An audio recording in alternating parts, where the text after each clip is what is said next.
Hello guys, welcome back to my new shorts. আজকে চলে এসেছি আমার মিফি সোনার বার্থডে সেলিব্রেশন নিয়ে। ছোটো থেকে আমি বেলুন খুব পছন্দ করি, কিন্তু ফেটে গেলে খুব ভয় লাগে, ফেটে যাওয়ার যে ভয়। তো সেই কারণে আমরা আর এগুলো সাজাইনি। ফোলানো হয়েছে, ফুলিয়ে এরকমভাবে ছেড়ে দেওয়া হয়েছিল, খুব সুন্দর লাগছিল, এরকমভাবেই আপস অ্যান্ড ডাউন করছিল।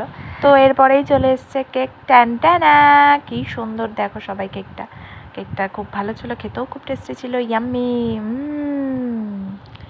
তো কেক খেতে খেতেই তারপরেই কেক কাটিং হয়ে গেল। এই যে সবাই এখন বলছে happy birthday to you, happy birthday to you.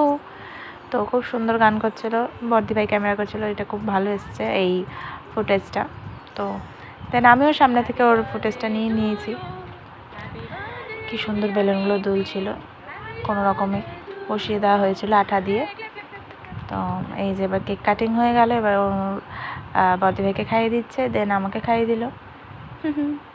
ছোট্ট একটুখানি ছিল, দেখতে দেখতে অনেক বড় হয়ে গেছে। আমরা তাই বলছিলাম বারবার ফুদে সব কটা নেবানোর চেষ্টা কর, তাই জন্য ফু দিচ্ছিলো। এবার ওই ফু দিতে দিতে আমার চুলও উঠছে এই ফুতেই।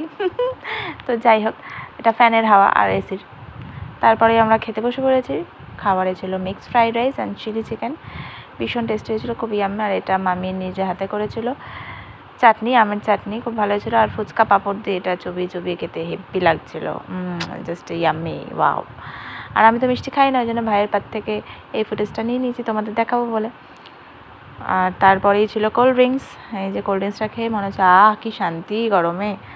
তো তারপরেই চলে এসেছে পায়েসের বাটি হাতে নিয়ে বলছি tata, stay tune, bye bye. আর সকালে এই যে ছবিটা দিলাম আর মায়ের একটা ফুটেজ দিলাম, আশীর্বাদ পর্ব। তো টাটা।